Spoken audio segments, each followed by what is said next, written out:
Boten ya sampun ya. Assalamualaikum warahmatullahi wabarakatuh. Alhamdulillah wa syukurillah wassalatu wassalamu ala sayyidina maulana Muhammad ibn Abdullah wa ala alihi wa ashabihi alladhina hum hudatul ummah. Amma ba'dah, la hawla wa la quwata illa billah.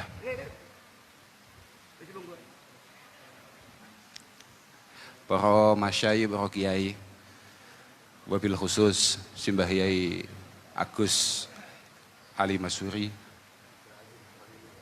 Romo Kiai Abdul Azim Khalili,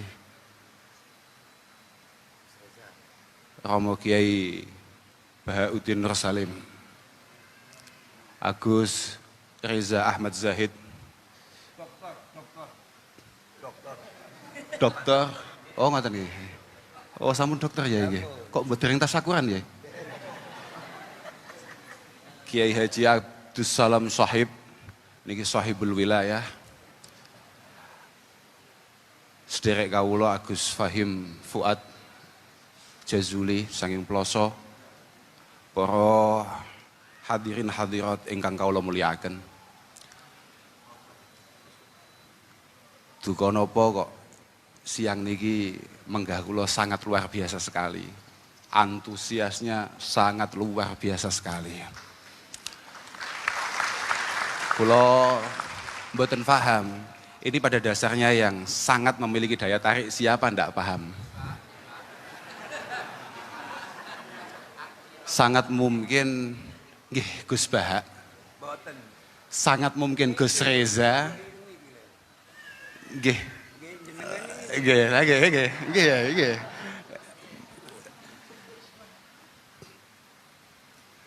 Tapi mboten Gus Bahak niku panji hari ini, bulan-bulan beberapa bulan terakhir ini memang sangat luar biasa sekali. Alhamdulillah PWNU dipun barokahi panjenenganipun kersa rawuh wonten mriki. Mugi-mugi estu manfaat, estu barokah. Sakjane fenomena ngeten iki pun biasa kata wise. Seorang Harim bin Hayyan pernah mengatakan, ma'akbala abdun biqalbihi ilallahi subhanahu wa ta'ala ila akbalallahu biqulubil ibad ilaih hatta yarzuqahum mawaddatahum wa rahmatahum. Jadi ketika ada seorang itu prioritasnya atau lakune niku karena Allah subhanahu wa ta'ala. Niku kalih pangeran pancen pun wonten yang ditugasi untuk membuat jenengan-jenengan ini kemudian jatuh cinta, jenengan-jenengan ini kemudian nampi keberadaan beliau. Membutuhkan beliau. Niku pancen ngoten niku. Cara bahasane Gus Ali sejalan sabda baginda Rasulullah sallallahu alaihi wasallam. Saestu. Idza ahabballahu 'abdan. Oh pesan suci Rasulullah sallallahu alaihi wasallam. Idza ahabballahu 'abdan nada Jibril. Nalika Allah Subhanahu wa taala menika tertarik lagi remen kalih kawulane, katakan misalnya sinten Gus Salam, tak Gus Bahak, nopo sinten, nada Jibril. Isine nida, isine dawuh, innallaha yuhibbu fulanan fa'ahibbah. Allah, aku saiki lagi demen kambek Bahak. Demen awakmu. Fayuhibbuhu Jibril. Kemudian malaikat Jibril kemudian mencintai orang tersebut. Mboten cukup dugi mriku tok, langsung malaikat Jibril broadcast. Lho nggih. Broadcast. Fayunadi Jibril fi ahli sama. Fi ahli sama. Innallaha yuhibbu fulanan. Pangeran lagi demen kambek Gus Bahak. Fa ahibbuhu. Demeno kabeh. Banjur summa yudha'u lahu al-qabul fi ahlil ardi. Amatir-amatir kaya kula jenengan ngeten ini langsung dibuat jatuh cinta dengan keberadaan beliau. Gus Bahak ini muridnya Mbah Maimun. Piyantun yang paling luwes masalah gotak-gatik matuk. Kalau oleh kemutan, kalih, memang piantun-piantun model ngeten niki, ahlul ilmi ngeten. Kami mboten paham nggih. Niki judulnya kan Mahasantri. Jenengan-jenengan niki termasuk muta'alim napa ahlul ilmi wallahu a'lam. Keranten ngeten. Cara bahasane Sayyidina Ali ta'allamu al-ilma tu'rafu bih. Awakmu ngaji yo. Kamu akan mendapatkan KTS, kartu tanda santri. NO lah katakan. Tapi wa amalu bihi takunu min ahli. Kalau kamu sudah mengamalkan, la baru awamu ahlul ilmi. Penting. Jenengan-jenengan bukan tidak penting, sangat penting sekali. Fa innahu sayati ba'da hadza zamanun la ya'rifu tis'atu usyara'ihim al-ma'ruf. Karena habis ini akan ada masa di mana 90% orang itu enggak ngerti. Sak jane sing kiai tenan iki sapa? Iya iki lagi kiai gitu. La yanju minhu illa nuwamah. Tidak ada yang mampu selamat ketika hari itu datang kecuali nuwamah. Lah, kalau sudah ngomong nuwamah niku cara kamus niku alladzi la ya'rifu syarra wa ahlah. Wong sing babar blas gak ngerti masalah hal-hal yang negatif. Ya dudu awakmu dhewe. Contoh yang paling konkret niku menggah kok enten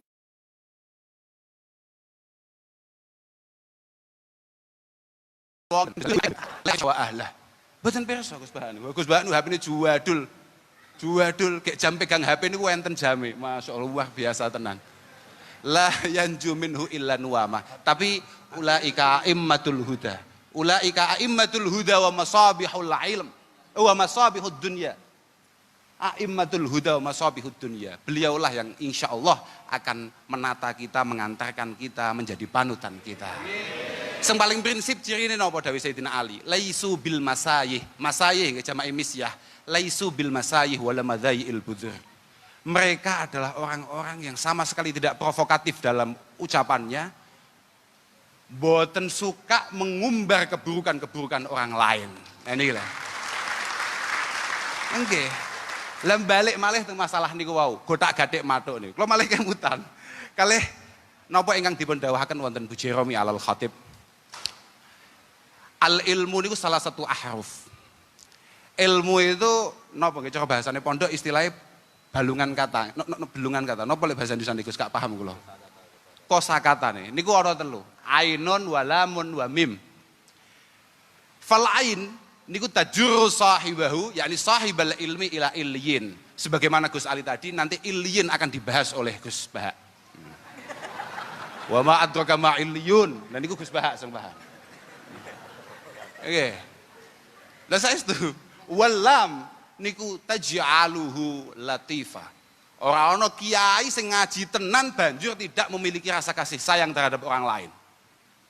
Gak duwe rasa welas kambek wong liya, gak ana. Mergo bahasa latif menika istilahnya adalah sahibur rifqi wal adab fil muamalah. Muhadzabul akhlak.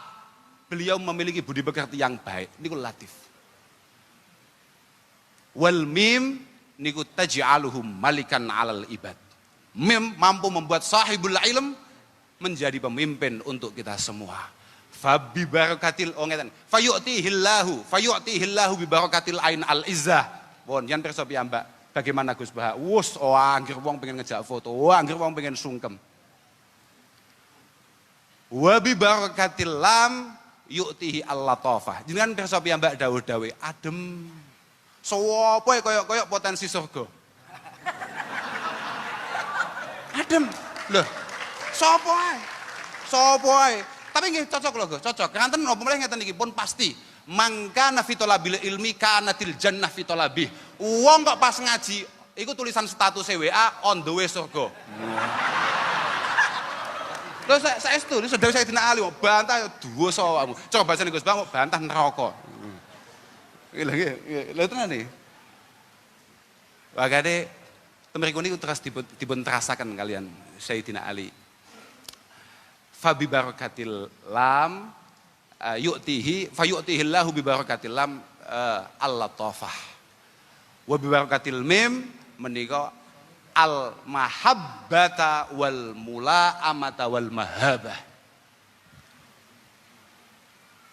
Dengan mimnya saja, mime al ilmu tok menika orang sahibul ilmi, seorang alim menika kemudian dicintai, serba luwes, serba matuk. Model pripun mau matuk? Gus Bahak kan biyen pacane sing ngene-ngene iki tok. Luwes ora karuan, arep lungguh nang dia pantes. Modele piye cetuk sapa ya wis ngeten iki bentuke, tapi panggah menarik dan tetep wibawa. Al mahabah. Nggih mugi-mugi kita sedaya minal katutin. Mugi-mugi sedaya kita menika termasuk ahli ilmi, ahli khair. lan ngajine awake dhewe muga-muga manfaat. Artinya memang benar-benar anggene awake dhewe ngaji. Kula beberapa waktu yang lalu ini sempat ningali seratane Gus Satok Lirboyo. Jadi man talabal ilma liya'mala bihi menika kasarahu ilmu wa man talabal ilma li ghairil amal menika zadahu kibron.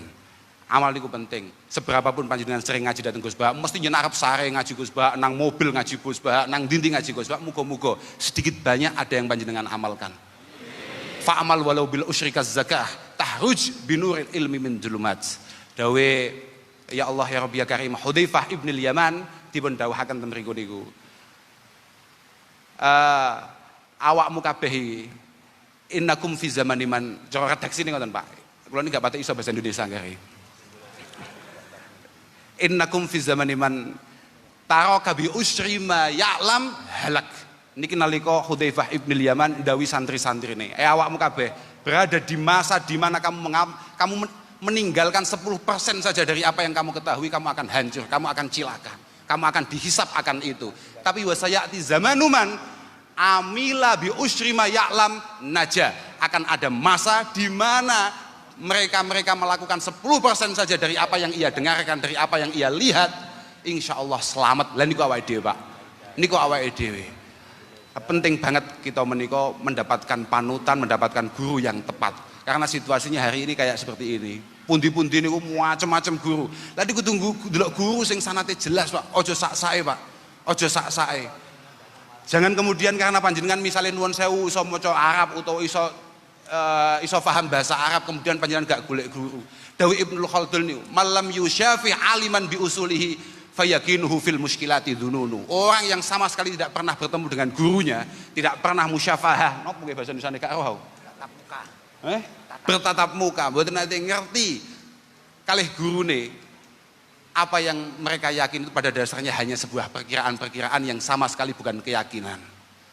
Lah Gus Bah niku kan teng pundi-pundi ngaji, saenten kiai teng mriki niki kabeh duwe guru, kabeh duwe sanad sing jelas. Kabeh jelas niku. Gus Bah niku kan titik-titik dawuh. Cara guru kula Mbah Maimun, cara guru kula Mbah Maimun. Lho mesti ngoten niku. Watak santri niku ngoten niku. Pancen kudu ngoten niku. Lek mboten ngoten niku malah bahaya banget.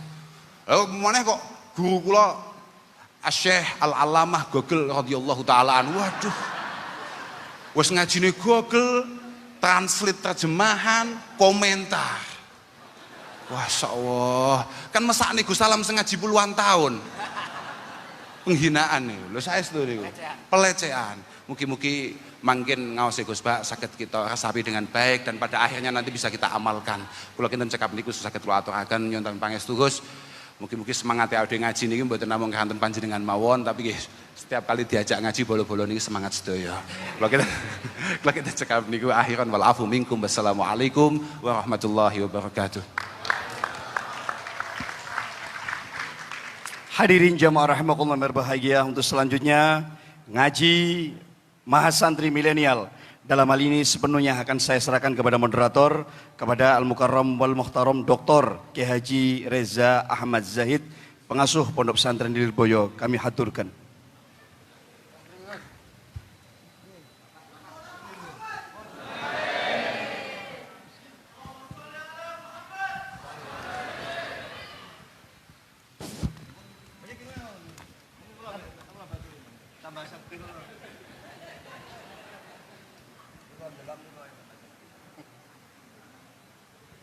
Niki cedek ibu-ibu lek mriko nom-nom ya. Assalamualaikum warahmatullahi wabarakatuh. Langkung semangat malih, kula dongakno sing jawab salami semangat, utang-utangi ke sahur kabeh. Kula dongakno sing jawab salami semangat, insyaallah bojone tambah istiqomah maksud kula. Tambah sakinah, tambah mawaddah, tambah rahmah, tambah omah, tambah sawah, tambah mamah. Assalamualaikum warahmatullahi wabarakatuh. Bismillahirrahmanirrahim. Alhamdulillahi rabbil alamin. wa bihi nasta'inu ala umuri dunya waddin. Allahumma sholli wa sallim ala sayyidina wa maulana Muhammad wa ala alihi wa sahbihi ajma'in. Amma ba'du. Para kiai ingkang kawula mulyakaken, Mbah Kiai Agus Ali Masyhuri, Mbah Kiai Adim, Mbah Kiai Soleh Hayat, sedaya para kiai ingkang kawula mulyakaken. Para gawagis Gus Baha, Gus Alam, Gus Kausar, Gus Fahim, Gus Khalil, sedaya para gawagis nawaning hadirin hadirat ingkang dipun mulyakaken Allah Subhanahu wa taala. Hados awale niku ngeten.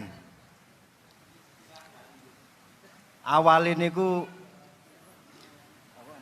kemarin itu ketika rapat kita ini oyo-oyoan. Siapa yang jadi pembandingnya Gus Baha? Dan siapa yang jadi moderatornya Gus Baha? Pokoknya tetap pematerinya itu harus dua. Satu pembanding, satu pemateri. Ini karena Gus Kausar waktu rapat kemarin gak ikut. Akhirnya saya milih, saya siap jadi moderator. Saya kok mau dibandingkan sama Gus Baha, sorry.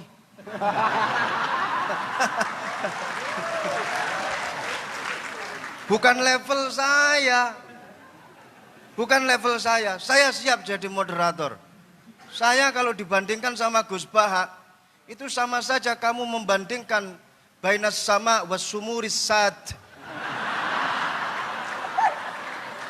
Kamu sama saja membandingkan antara langit sama sumur sad. Jadi akhirnya kemarin keputusan rapat, saya berhasil memegang tongkat moderator dan pembandingnya Gus Baha ini adalah Gus Kausar. Dan acara ini aneh, moderatornya ditaruh di tengah. Pematerinya yang pertama sudah paring dawuh Gus Kausar. Jadi nanti jenengan kalau ada pertanyaan kepada Gus Kausar monggo. Setelah itu nanti setelah saya nanti Gus Baha. Jadi saya posisi moderator dan alhamdulillah ketika kemarin rapat saya berhasil menentukan diri sebagai moderator. Salah dhewe Gus Kausar mboten hadir ketika rapat. Dan ini memang cepet-cepetan kemarin. Ketika rapat itu cepet-cepetan. Saya bilang kepada Mas Dosi, saya harus moderator. Bukan bandingan saya itu Gus Baha. Sorry. Sehingga saya ini tugasnya untuk menghidupkan acara ini. Sedangkan Gus Kausar nanti yang insya Allah akan dihisap oleh Gus Baha.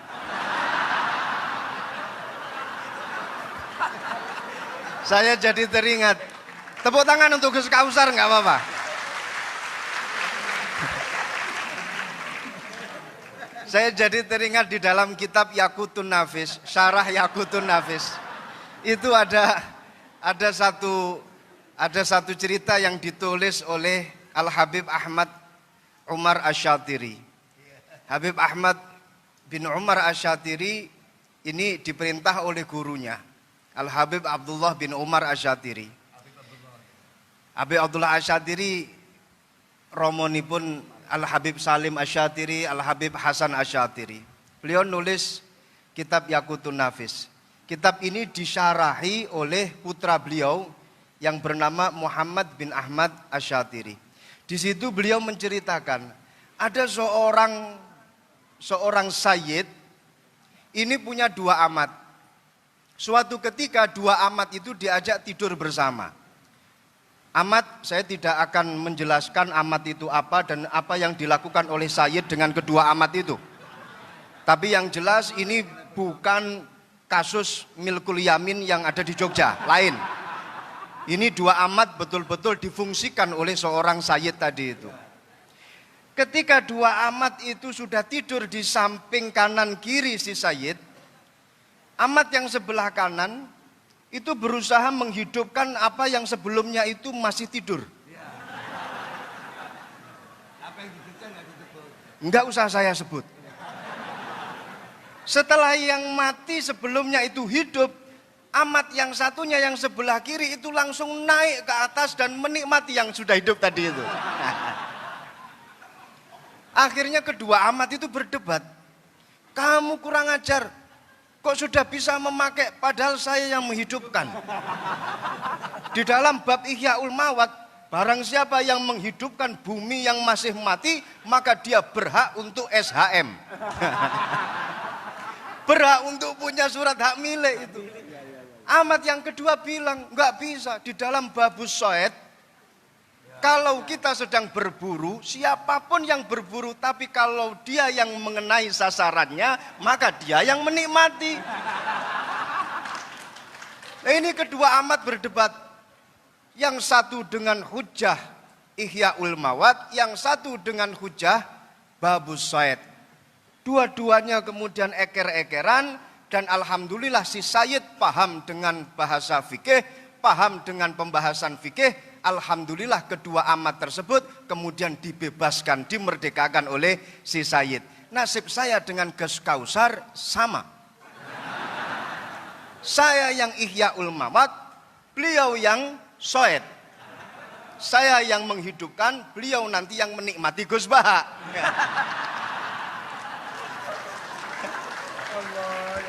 Semoga Gus Baha bisa memerdekakan kita berdua. Ini. Jadi awal saya dijadikan sebagai dijadikan sebagai pembanding, moh tenan. Ngojo sampai jadi pembanding, pendamping saya gelem. Kalau membandingi orang yang alim itu nggak ada dasarnya. Tapi kalau mendampingi orang yang alim itu ada dasarnya. Ada. Jadi kayak Gus Kausar ini nanti hisapnya lebih berat bila dibandingkan dengan saya. Karena beliau memposisikan diri sebagai pembanding. Saya pendamping. Kalau pendamping berarti dapat ganjaran karena mendampingi Gus Baha. Jelas mujalasah ma'al ulama ini jelas ayu julasa una khair ya Rasulullah. Jalsah yang bagaimana yang bagus ya Rasulullah? Dijawab yang pertama, jalsah yang bagus man dzakarakumullah ru'yatuhu. Kamu kalau melihat orang itu terus ingat kepada Allah, kamu berarti dalam jalsah yang bagus. Lah panjenengan lihat Gus Baha kan langsung ingat kepada Allah. Minimal kerentek nang jero ati, kok yo enek makhluke Gusti Allah kaya kene iki.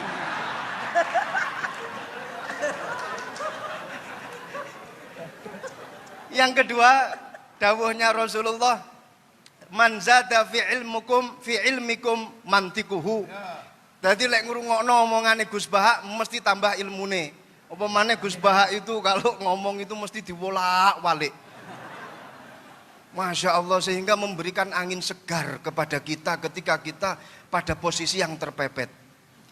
Beliau itu saya ingat ketika beliau dawuh masalah medsos, yang Gus Ghafur itu bilang kita jangan sampai menjadi objek korban medsos. Gus Baha malah berpikir sebaliknya. Kata siapa kita menjadi victim dari medsos? Kita ini yang punya peranan untuk mengatur medsos. Jadi sebenarnya kita ini subjek, bukan objek. Nah, ini pemikiran Gus Baha selalu dibolak-balik seperti itu. Sampai-sampai bojo sing sering diseneni karo bojo wedok dibela sama Gus Baha. Ada itu di dalam YouTube-nya. Iya itu. Jadi laki-laki yang sering dimarahi oleh istri sebaiknya diam, nikmati saja, minimal pakai kili kuping itu sudah selesai semuanya. Itu dibela sama Gus Baha. Dan ini memang pengalaman pribadi Gus Baha.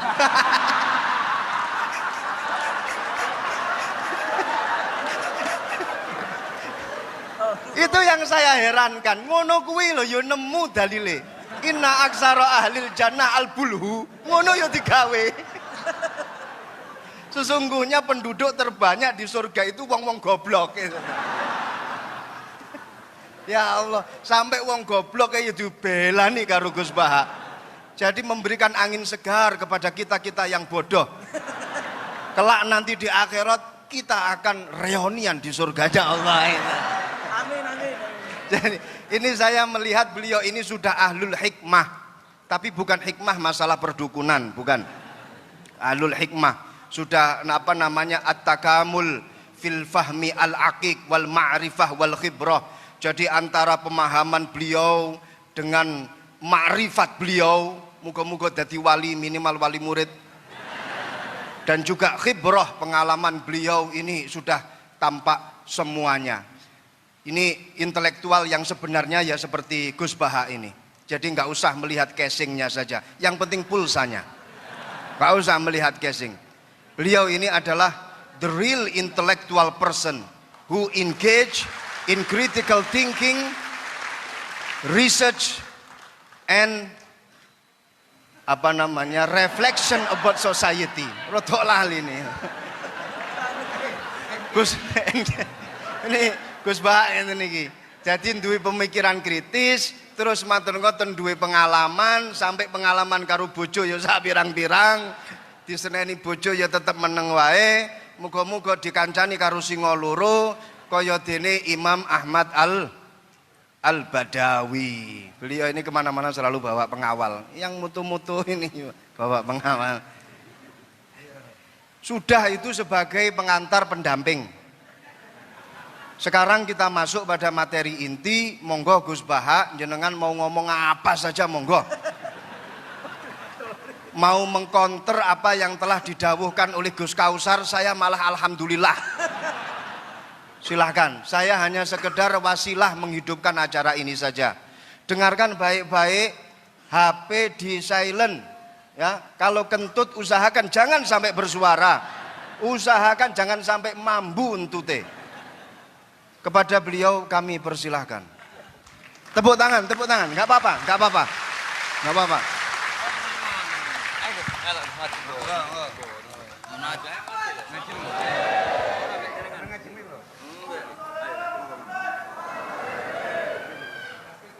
Mendamping.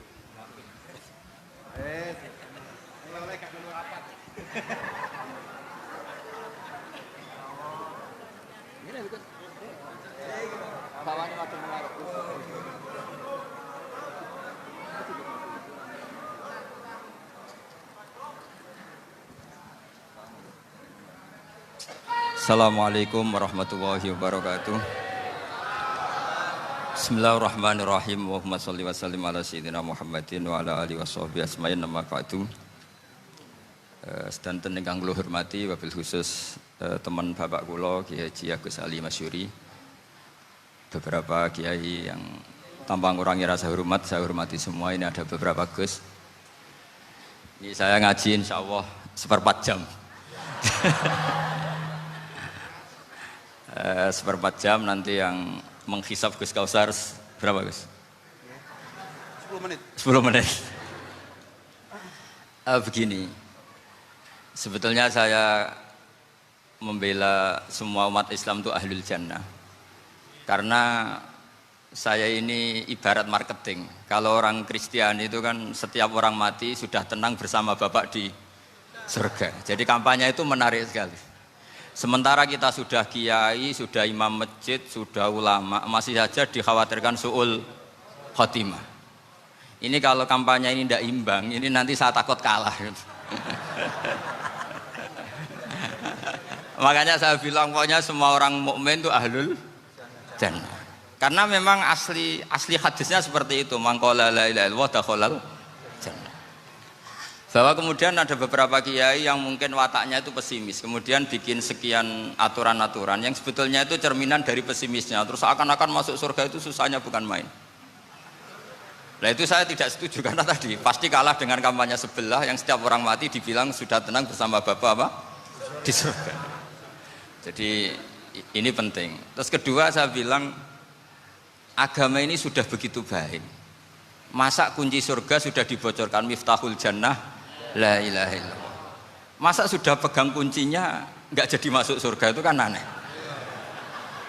Ya sudah masuk saja, tapi tidak usah minta bantuan saya, masuk aja, kan sudah pegang kuncinya. Terus ketiga, kenangan terburuk saya ketika jadi kiai itu gini, saya ada beberapa guru SD datang ke saya. Ini agak-agak masalah besar.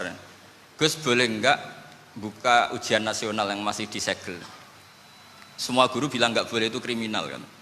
Ada satu guru yang bikin analogi agak kacau. Boleh saja. Wong ujian di kuburan saja dibocorkan para kiai nggak apa-apa. Itu.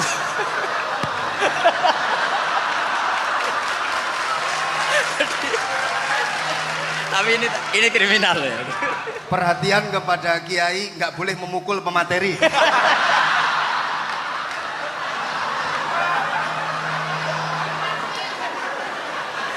Jadi tentu itu analogi yang salah kan. Marrobuka kan, Tuhan kamu siapa, Nabi kamu. Tuhan kamu siapa, Nabi kamu siapa, imam kamu siapa. Ini kan sudah dibocorkan oleh para kiai. Artinya apa? Nak raiso jawab kebablasan gitu. Terus guru ini berpikir kalau ujian akhirat sekrusial itu saja bisa dibocorkan, kenapa ujian nasional tidak boleh? Tentu ini kias yang salah, saya tidak ngajari seperti itu. Tapi saya ngajari ke kalian betapa mudahnya masuk surga. Kunci jawaban sudah dikasih, kunci pintu masuk sudah dikasih. Kok sampai tidak masuk, ini kebablasan. Paling salah gurunya. Jadi ini kenapa saya sering cerita orang mukmin semuanya itu min ahlil jannah, itu saya jamin. Sama tidak usah takut su'ul khotimah, tidak usah takut berlebihan seperti itu. Karena setahu saya, setidaknya saya mewakili ulama zaman ini, rata-rata guru kita ini bermadhab Syadzili dalam berkeyakinan berpikir tentang Allah. Di antara ini yang mulai saya ngomong serius, supaya tadi kan guyonannya sudah diambil Gus Reza sama Gus Kausar.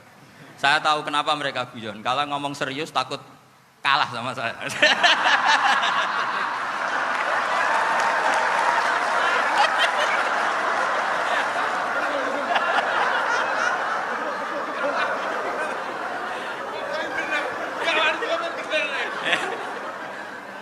Karena saya ini sudah terkenal pemikir serius, jadi artinya itu satu kepintaran mengalihkan.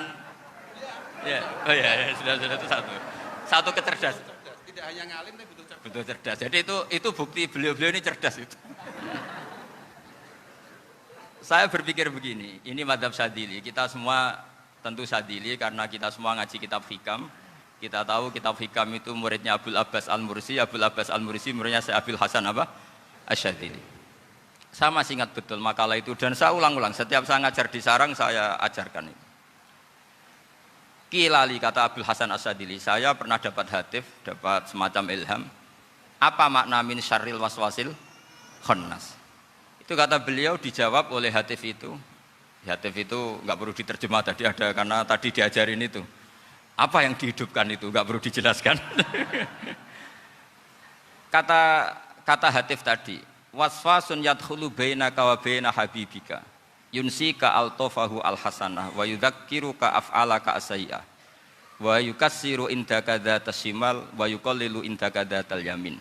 Liya'dila bika an husnidzanni billah ila su'idzanni billah. Jadi yang dikatakan waswas adalah kamu digiring untuk hanya ingat sisi-sisi kamu yang negatif. Dilupakan bahwa Anda punya sisi-sisi yang positif. Misalnya seperti ini, mungkin secara fikih tadi banser-banser tegas. Wah ini masalah, lelaki perempuan dipisahkan gini-gini. Tapi kenapa Ghazali bilang ya sudah gini gak apa-apa. Sebetulnya ada rukhsah itu karena ini di depan umum. Yang paling pantangan Nabi itu layak luwana rojulun bimro'atin. Ini ada yang menjaminnya gitu. Malah khawatir saya di sini dipisah tapi setelah berduaan nggak bisa. Jadi toleransinya karena ini di depan umum. Itu masih ada toleransinya. Layak luwana rojulun bimro'atin. Begitu juga ketika kita dosa, misalnya kita dosa. Orang Islam setiap dosa itu pasti ingat salahnya, kemudian istighfar. Dan ketika satu kebaikan dibandingkan keburukan, itu kata semua ulama, karena sayyi'ah itu bernilai 1, kebaikan bernilai apa? 10. Itu masih surplus berapa? 9. Jadi itu cara berpikir Abul Hasan Asy-Syadzili. Kenapa kamu harus berpikir positif tentang Tuhan? Sekali berpikir tentang negatif, itu bahaya betul. Misalnya begini, kamu berpikir tak rewangi jadi kiai, sujud, rukuk, ternyata aku tetap lebu neraka. Gunanya apa? Itu menurut saya kan nggak punya akal. Sujud itu satu kelaziman menghamba kepada Allah. Normalnya seorang hamba itu ya sujud. Kemudian gara-gara kamu ingin masuk surga, terus logika kamu dibalik. Gunanya apa saya sujud? Ternyata saya masuk neraka. Itu pertanyaan yang benar-benar bodoh dan itu menjadikan Allah benci. Logikanya dibalik begini. Ini saya ngomong serius karena ini bentuk kemenangan saya ini bentuk kemenangan saya. Saya berkali-kali ngomong di kota pelajar di Jogja karena banyak pengujinya juga. Bukan sekedar pendamping tapi penguji. Banyak yang profesor, bukan sekedar dokter, banyak yang profesor. Jadi biar ini dok. Begini, saya pernah ditanya sama seorang dosen, Gus, saya ini ngaji hadis banyak, tapi ada yang saya tidak paham, yaitu mangkola la ilaha illallah dakhalal jannah, ada kalimat wa in zana wa in saroko. Meskipun pernah zina, pernah maling. Ini kan seakan-akan mentoleransi perzinaan dan pemalingan. Terus saya bilang, oh makna hadis itu seperti ini. Jadi kebenaran absolut, kebenaran yang mutlak itu tidak akan terganggu oleh status perilaku seseorang. Saya berkali-kali memberi contoh. Orang yang ditangkap KPK akan bilang 1 + 1 2. KPK-nya juga bilang 2. Rivalitas dalam politik, Pak Prabowo ya bilang 2, Pak Jokowi juga bilang 2. Orang yang zaniyah, yang lonte pun akan bilang 2, muftinya juga bilang 2, ketua MUI-nya juga bilang 2. Artinya gini, kebenaran yang absolut adalah kebenaran yang siapapun akan meyakini seperti itu. Seperti 1 + 1 2. Kamu punya musuh bilang 2. Kalau ibu-ibu ini punya maru ya marunya bilang 2 tadi tambah mama. Enggak tahu saya terjemahnya apa tadi. Nah, kebenaran yang absolut itu kebenaran yang siapapun pasti mengakui. Dan uniknya begini, saya pernah ngaji acara himmah, acara pondok sarang di Demak. Kalau kamu bilang 1 + 1 menjadi 2, untuk mengatakan 2 itu kamu butuh hadiah enggak? Mereka semua jawab enggak. Kita semua enjoy saja mengatakan tembok itu putih. Kenapa? Karena memang putih. Kita mengatakan 1 + 1 2 karena memang kita tanpa presentasi dapat hadiah, dapat penghormatan. Kenapa untuk mengatakan Allah itu Tuhan kita butuh surga? Memangnya kalau tidak ada surga Allah tidak jadi Tuhan?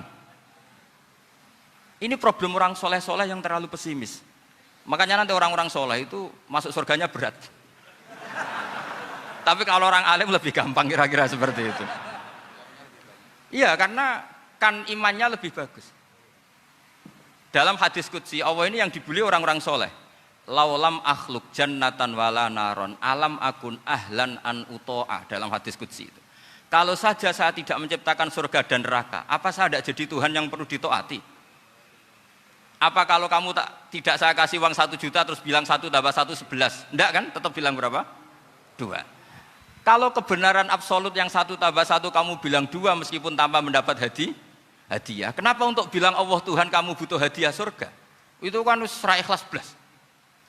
Makanya saya terus mengajarkan ikhlas. Ikhlas itu bisa dilatih dengan akal, dengan pikiran, bil ilmi lah. Harus dilatih. Nah di sini ini momen atau makna yang mestinya harus difahami wa in zana bahwa kalimat ini sah meskipun dilafatkan seorang yang pernah zina. Sama seperti 1 + 1 2 sah, diucapkan siapa saja sah. Dan siapapun akan mengucapkan itu secara ikhlas. Ini penting saya utarakan. Sehingga setelah ada firqah-firqah takfiri yang mengatakan orang megang keris itu syirik, ke kuburan syirik, ini syirik. Itu salah besar. Salahnya adalah tadi kalimat-kalimat atau kebenaran-kebenaran absolut ini sudah jadi sibghatullah man ahsanu minallahi sibghah. Kalimat ini begitu absolut di hatinya orang mukmin. Sehingga ketika terganggu oleh hal-hal yang adat istiadat kayak pegang keris, kayak apa, ini tidak mengganggu. Tetap kualitas iman ini di atas keyakinan adat membawa apa keris. Kalau orang membawa keris menjadi syirik karena percaya sama makhluk. Orang misalnya kejawen kalau nggak bawa keris nggak nyaman. Orang kota itu kalau nggak bawa ATM juga nggak nyaman. Itu tidak dihukumi syirik. Kamu pergi lupa bawa HP nyaman enggak? Enggak, kenapa enggak dihukumi syirik?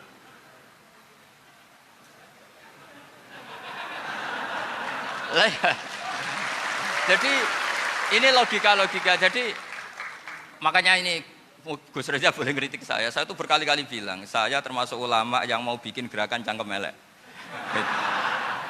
Karena nanti kalau saya nisbatkan ke Rasulullah itu tidak pantas karena Nabi ahsanan nasi khalqaw wa khuluqa. Tapi saya siap jadi bempernya Rasulullah Shallallahu Alaihi Wasallam. Pernah ada diskusi di Jakarta, ini kisah nyata. Apa dalilnya setelah sholat salaman? Mana hadisnya? Itu dijawab hadisnya tentu kita kesulitan. Kalaupun ada hadisnya dhaif semua yang masalah musafahah. Akhirnya mau tidak mau dijawab pakai cangkem elek. Boleh enggak kamu setelah salam nyalain HP yang off? Boleh. Boleh enggak ke kamar mandi? Boleh. Oh berarti kencing boleh, nyalain HP boleh, yang enggak boleh itu ingat Allah. Karena mereka mengkritik wiridan, ngeritik salam. Akhirnya mikir deh.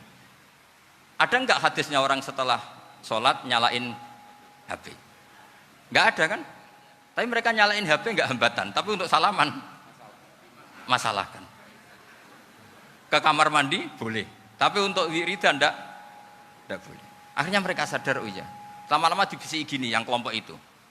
Kamu itu korban aliran supaya kamu enggak ingat Allah, ingatnya HP-nya. Sehingga orang wiridan kamu kritik, orang nyalain HP enggak kamu kritik. Itu kelompok itu adalah kelompok orang-orang yang supaya orang Islam itu lupa Tuhannya. Itu gerakan cangkem elek tapi jadikan orang sadar. Jadi ini penting. Jadi kalau kamu tidak bisa bela agama dengan jalan yang lurus karena tidak bakat itu, nggak apa-apa pakai cangkem elek tadi. Karena nggak mungkin gerakan ini dinisbatkan kepada Rasulullah Shallallahu Alaihi Wasallam. Kalau soal sanad saya punya sekian sanad tentang itu, tapi tidak usah kamu ikuti. Ada orang tanya, ya Pak Kiai kalau setan dibakar di neraka panasan enggak? Ya panasan. Lo kan setan dari api, ngapain harus panasan? Kan materinya sama. Terus Kak Kiai tadi gak kesulitan, dia ngambil pasir, disawero di wajahnya. Wah sakit Kiai, kamu kan dari tanah, kena tanah kok. Jadi itu ada sekian, artinya gini ya, kalau kesulitan jawab pakai baik-baik ya sudah pakai cangkem elek itu aja kan. Nah, tapi tentu kan gerakan ini tidak mungkin dinisbatkan kepada para nabi. Tapi saya pastikan meskipun nggak bisa dinisbatkan kepada para nabi dari segi cangkem elek tadi, tapi secara semangat itu sama. Saya punya sekian contoh. Bener Gus Riza tadi gojok saya ngawur-ngawurnya itu masih punya sanad. Itu pas saya ngawur pun masih punya apa? Sanad. Nabi Ibrahim itu ketika faja'alahum juzatan illa kabirallahum itu si berhala paling besar dikasih kapak. Ketika mereka geger, ini siapa yang berhala kecil? Kata mereka, sami'na fata yadhkuruhum yuqalu lahu Ibrahim. Ya kira-kira Ibrahim lah gitu. Terus setelah Ibrahim didatangkan, siapa yang melakukan ini semua? Ini jawaban Nabi Ibrahim, bal fa'alahu kabiruhum hadza. Ya tanya yang bawa pedal, saya kan enggak bawa kan. Terus kata orang-orang, otak kamu itu di mana? Masa berhala disuruh nanya, kan enggak bisa ngomong. Ibrahim kembalikan, uffil lakum wa lima ta'buduna min dunillah. Lalu otak kamu di mana? Sudah tahu enggak bisa ngomong kok disembah gitu. Itu ada kata ufin loh. Ufin itu kalau diterjemah kira-kira ya agak-agak jancuk gitu. Kira-kira ya kira-kira seperti itu. Jadi Sekarang dalilnya jancuk apa Gus?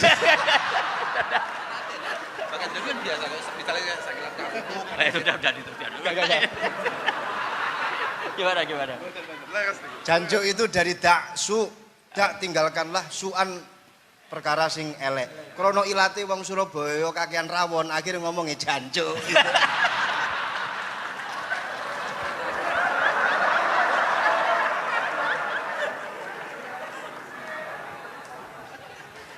Jadi mulai dulu melawan kebatilan itu harus pakai logika yang vulgar. Karena memang nggak mungkin dengan bahasa-bahasa priayi itu nggak mungkin.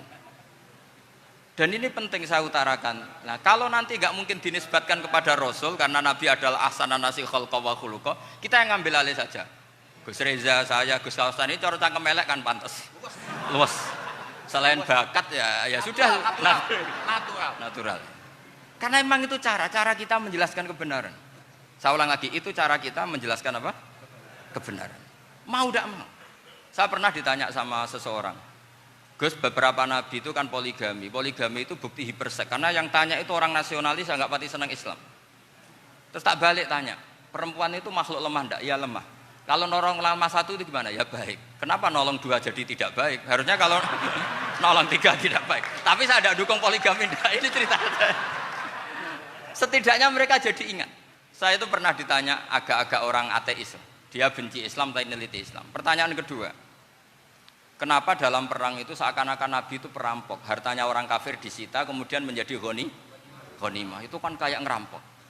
Terus saya tanya gini, Kalau ada penjahat ke rumah kamu, kemudian pakai senjata api, setelah kamu ringkus, itu senjata api kamu kembalikan apa kamu sita?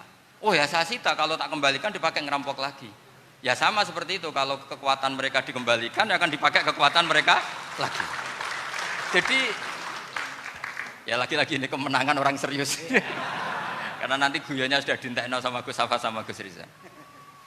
Nah kenapa saya ngajar begitu rileks, begitu santai? Karena pikiran saya sederhana. Fa innal uqula muttarratun ila qabilil haq. Akal sehat pasti dipaksa menerima apa? Kebenaran. Sehingga kebenaran itu tidak usah kamu ngomongkan secara serius, secara tidak perlu. Kebenaran itu mudah diterima. Saya itu pernah ngaji berkali-kali di Jogja di mana-mana sampai ada buku seorang dokter nulis tesisnya itu bangga lagi menjadi muslim setelah ngaji saya itu. Karena saya menerangkan itu ringan. Orang Islam itu harus mencintai Allah. Ciri utama cinta itu tidak tegang, rileks. Saya bilang begini, kalau kamu pernah 1 tahun digratisi orang rumah, makanan, kamu kira-kira itu mudah nggak mencintai orang yang berjasa sama kamu minjemin rumah dan kasih makan gratis? Mudah kan? Apalagi kita ini mudah mencintai orang yang minjemin mobil 1 tahun, ngasih rumah 1 tahun, apalagi selamanya. Kenapa kita tidak mudah mencintai Allah yang memberi kita bumi, air, oksigen, semuanya kita dikasih Allah. Akhirnya mereka mikir, wong mencintai seseorang yang ngasih dalam durasi 1 tahun saja mudah, apalagi mencintai Allah yang ngasih kita tanpa batas. Itu disebut walladzina amanu asaddu hubbal lillah. Orang mukmin itu mudah sekali mencintai Allah. Caranya dilatih tadi. Kita mudah mencintai orang yang berjasa sama kita. Kenapa tidak mudah mencintai Allah yang tentu jasanya lebih besar? Nah, karena akhir-akhir ini banyak orang yang terlalu nazir, terlalu apa? Kata Nabi kan basyiru walatu nafiru yasiru walatu asiru. Sehingga saya bikin gerakan. Pokoknya semua orang mukmin pasti masuk surga. Nanti soal ada kesalahan-kesalahan kecil yang menjadikan orang su'ul khotimah itu sifatnya kehati-hatian. Jangan menjadi hukum. Hati-hati itu tidak menjadi hukum. Kalau kamu nyupir hati-hati itu bukan berarti pasti kecelakaan, enggak. Hati-hati itu ya hati-hati saja, tidak menjadi hukum. Ini penting saya utarakan karena kubu sebelah kampanyenya sudah tadi, setiap mati pasti tenang bersama Bapak di surga. Sementara kita mau kampanye, kamu sholat tidak mesti diterima, haji tidak mesti diterima, jadi kiai tidak mesti masuk surga. Coba kalau kita kampanye gitu terus, yang mau jadi muslim itu siapa? Jadi ini sudah tak perhitungkan matang-matang, saya milih macam seperti itu. Ya ini saya pikir sudah, ini pembandingnya supaya punya waktu. Saya suka sekali. Nah ini yang sesi terakhir ya, sesi terakhir. Saya akan cerita fikih karena Nyun sewu Gus, ada iklan sebentar dari ibu-ibu, pentolan mic kurang dekat ke mulutnya Gus Baha. Sehingga suaranya tidak terdengar sampai ke belakang. Oh, gitu, pentolannya ya? Didekatkan Gus ke mulut. Ini kalau ngomong konotasinya itu mesti nyerempet. Sudah apa ya? Sudah ahlinya di situ. Ya malah ada di situ.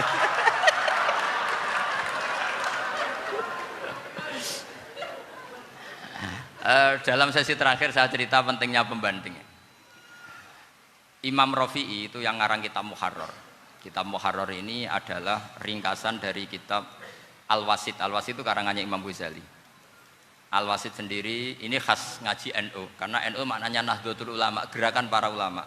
Jadi kalau nggak ngerti alim-alim seperti itu ya ada NU. Sebenarnya sampai itu pasnya Nahdlatul Ummah, gerakan umat. Tapi kan sudah jadi partai politik Nahdlatul Ummah. Karena yang katakan NU itu Nahdlatul Ulama, gerakannya para ulama.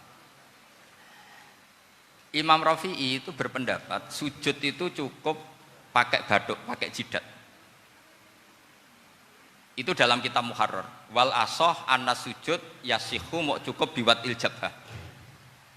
Ketika Imam Nawawi mentasih kitab Muharrar namanya Minhajut Thalibin, itu mengkritik Imam Rafi'i. Kata beliau sujud itu untuk sah harus melibatkan 7 anggota karena berdasar hadis umirtu an asjuda ala sabati a'zumin, yaitu al jabhah wal yaden wal rukbaten wal qadamen, yaitu jabhah 2 tangan, 2 lutut dan 2 qadamen.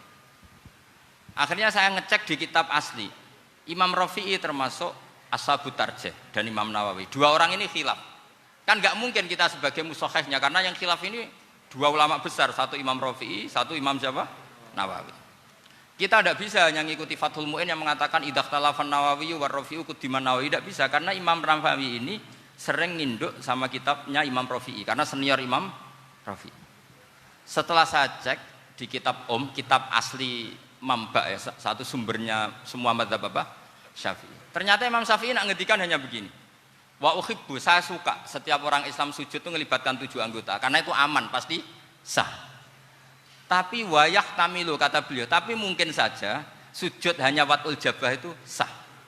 Kenapa kata Imam Syafi'i? Liqaulihi sallallahu alaihi wasallam atau li du'aihi apa sallallahu alaihi wasallam fi sujud sajadalaka wajhi wa sam'i wa basori. Nabi ketika sujud itu hanya berdoa, ya Allah sujud kepada engkau wajhi wa sam'i wa basori. Nabi tidak menyebut wayadi wa rukbati wa qadami. Sehingga saya berkali-kali bener kata Gus, saya ini pembela umat sing sujute 7 anggota ya taklem pantes dadi Rais Suriah. Itu. Yang sujute bathuk tok ya tetap sah ngikuti mazhabnya Imam Rafi'i. Meskipun itu tidak saya anjurkan. Tentu tidak saya anjurkan. Alasannya Imam Syafi'i tadi, Rasulullah pernah berdoa dengan kata-kata sajadalaka wajhi, bukan diteruskan wayadi warubati wakoda.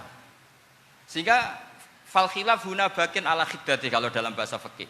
Khilaf biar tetap sesuai aturan khilaf masing-masing. Enggak perlu kamu menggugurkan pendapat Rafi'i yang mengesahkan sujud hanya pakai jabah. Ini penting karena tadi seperti saya katakan, yang sujud anggota itu ya masuk swarga mergo pintere, sing nganggo bathuk tok yang mlebu swarga mergo gobloke tadi, karena aksaru ahlil jannah al-bulhu. Nah ini madhab saya. Jadi saya itu ingin umat Islam itu baik-baik saja. Ya, karena tidak mungkin lah kita tidak bela Islam di zaman akhir, tidak mungkin, karena di kubu sebelah kampanyenya sudah seperti itu. Kalau kita ngomong ikhtiyat, kiai ra mesti mlebu swarga, sing salat ngethuk ra mesti husnul khotimah, wah akan jadi repot. Saya ini pengagum teori ikhlas, dilatih bil ilmi, saya ulang lagi, dilatih bil ilmi. Saya ini malunya tadi, saya mengatakan 1 tambah 1 2, itu meskipun tidak ada yang memberi hadiah, tetap saya katakan 2. Saya mengatakan air itu dingin, tidak ada yang ngasih hadiah, saya akan bilang kalau air itu dingin, kalau api itu panas. Untuk hakikat-hakikat seperti itu saja saya jujur tanpa ingin imbalan. Tapi ketika hakikat mengenai Allah kok saya minta imbalan surga dan neraka, ini apa-apaan? Kira-kira gitulah, Rais Suriah macam apa gitu.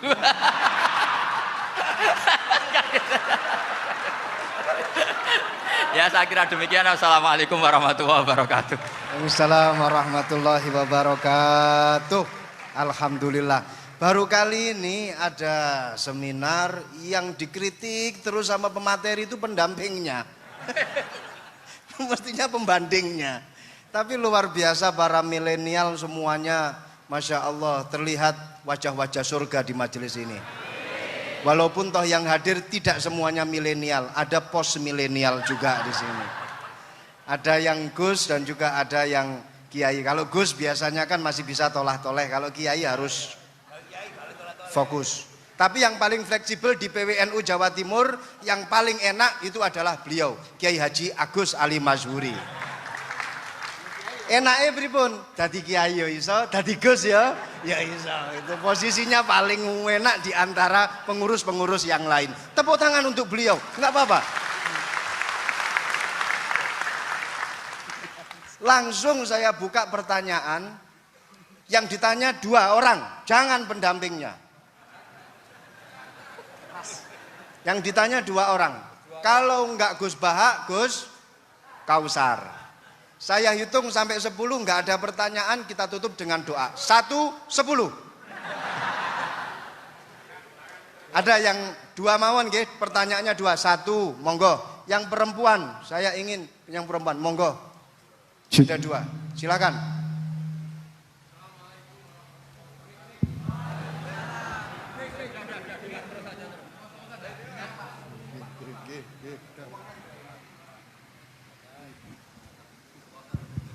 Bismillahirrahmanirrahim. Assalamualaikum warahmatullahi wabarakatuh.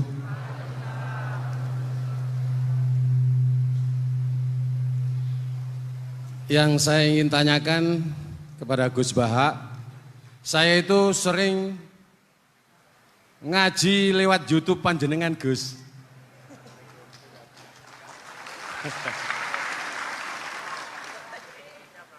Insya Allah ilmu saya tambah walaupun tidak banyak.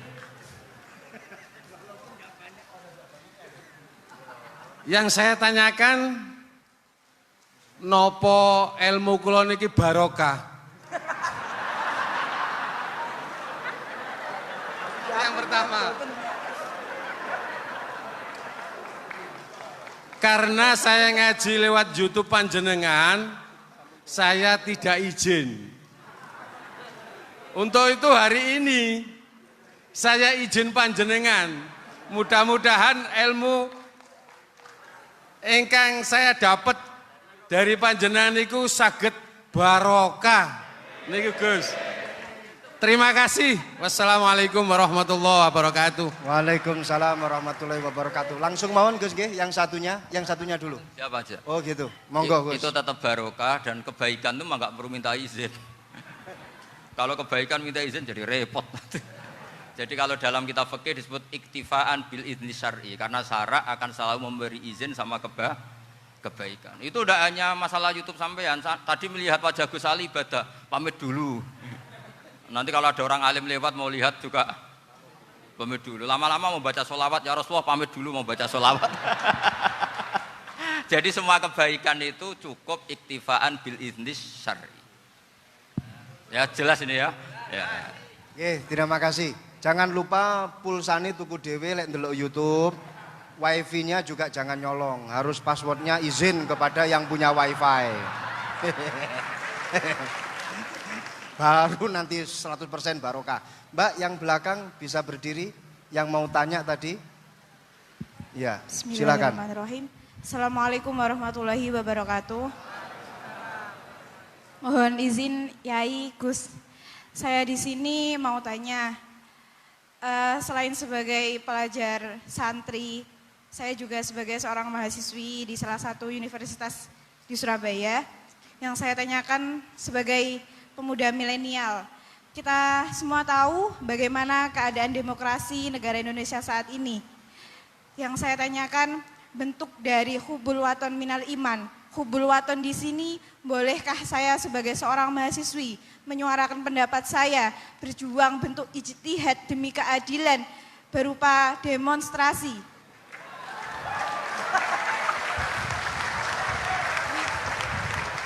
Ngapunten. Yang saya tanyakan di sini, bagaimana menurut Gus, apakah saya melakukan demonstrasi ini sudah baik atau sangat baik atau mungkin perlu dikaji kembali? Terima kasih. Wassalamualaikum warahmatullahi wabarakatuh. Hubungan antara demonstrasi dan hubbul wadon minal iman.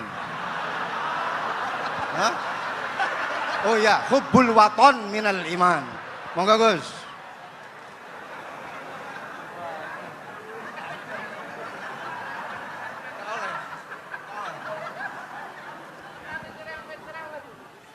Ini benar-benar ahli. Begini kan, demonstrasi itu kan makna pokoknya itu kan apa? Memperlihatkan. Makanya demonstrasi kekuatan maknanya ya show ya, memperlihatkan satu apa? Kekuatan. Sehingga kalau dalam Islam itu ya fleksibel, asal itu tidak merugikan orang lain, tidak anarkis, tidak mandorot bagi kelompok lain tentu boleh. Bahkan kalau tidak apa?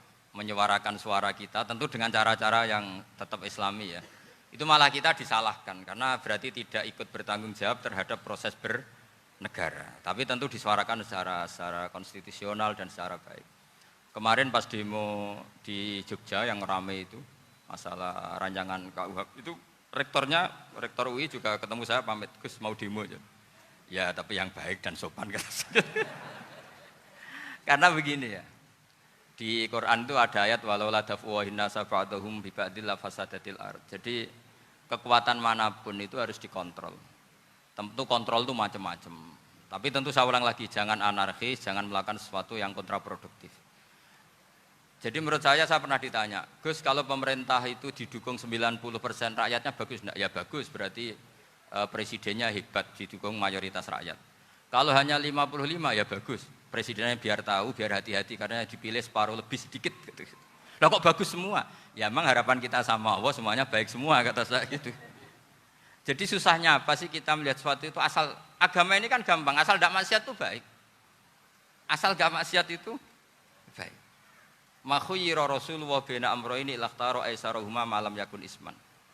Jadi demo itu bukan, nah kalau demo yang diharamkan sebagian fatwanya ulama tentu yang maknanya yang anarkis. Kalau yang dihalalkan tentu maknanya yang tertib. Itu biasa dalam hukum fikih.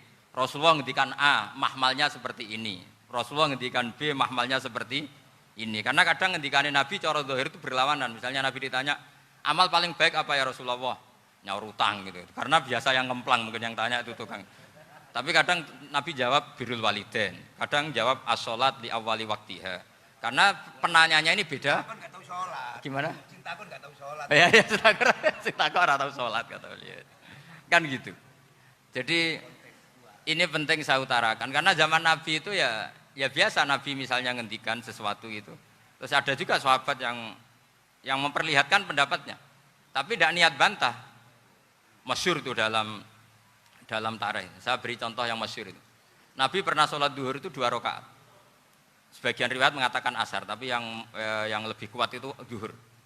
Setelah 2 rakaat Nabi sholat, itu akabirus sahabat papan atas itu tidak ada yang ngendikan karena mereka sopan semua, tahu etikal. Setelah Nabi pulang sudah dekat pintu, ada sahabat yang berdiri.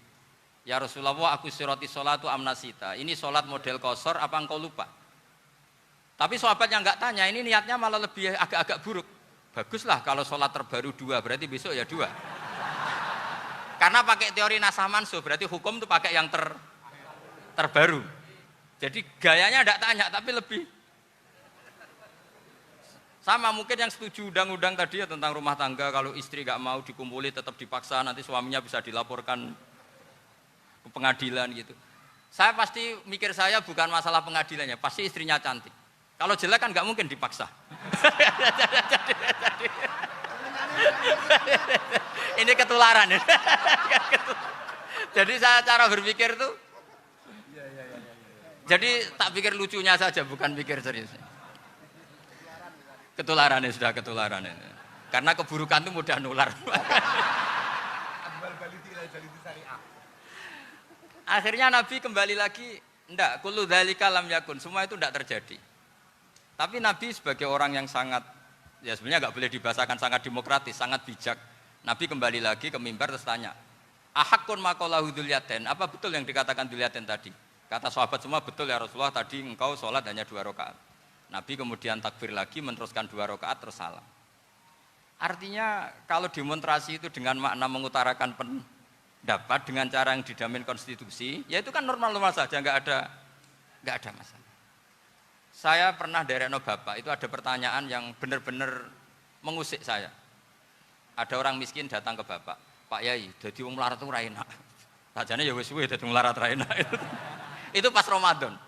Kenapa kata bapak? Bapak saya itu teman akrabnya Gus Ali, senengannya ya guyon, mau meninggal aja masih guyon. Bapak itu guyon terus. Kenapa ya? Sudah puasa nggak makan, buruh orang macul itu kan berat. Mau istirahat nggak boleh karena buruh orang.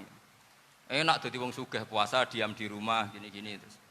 Terus kata bapak saya gini, enak wong melarat. Jadi wong sugih nak puasa berat. Kok sakit ya? Esok mangan pecel, awan rawon, engkok sore sidik sate. Jadi yang harus ditinggalkan itu banyak. Nak sampean kan biasa meninggalkan itu semua. Semenjak itu dia, oh iya, nak ngono podo-podo abot. Jadi hasutnya pada orang kaya terus nggak ada. Nah ini pentingnya ilmu, jadi pentingnya pendamping tadi itu. Setelah diberi jelasan, oh maturun ternyata podo-podo abot gitu. Dia nggak tahu susahnya jadi orang kaya. Ya sama seperti tadi, ya saya puasa, kerja gini-gini, bojo sitok elek, terus jadi yang bojone 4 cantik semua, abot aku. Karena harus ninggalkan 4 yang cantik tadi, yang bisa menghidupkan tadi itu. Itu kan juga demonstrasi, artinya mengutarakan apa yang, jadi itu saya pikir seperti itu. Ya ini, pokoknya gitu aja. Assalamualaikum warahmatullahi wabarakatuh. Waalaikumsalam warahmatullahi wabarakatuh. Tepuk tangan untuk beliau. Kita doakan semoga beliau sehat walafiat, panjang umur, jembar rezeki, jembar urip, jembar awak, tambah rezeki, tambah bojo. Doa dari Kiai Agus Salim Masyuri. Saya serahkan kepada Gus Salam. Gus, ini mau dilanjut? Enggak usah khawatir, jenengan enggak akan dihisap. Iya, ini dilanjut atau sudah off sampai di sini? Sambun? Sambun? Lanjut? Gus Bah, ada acara pesawat jam berapa nanti, Gus? Pripun Yai? Doa mawon. Sampun nggih. Monggo saya serahkan kepada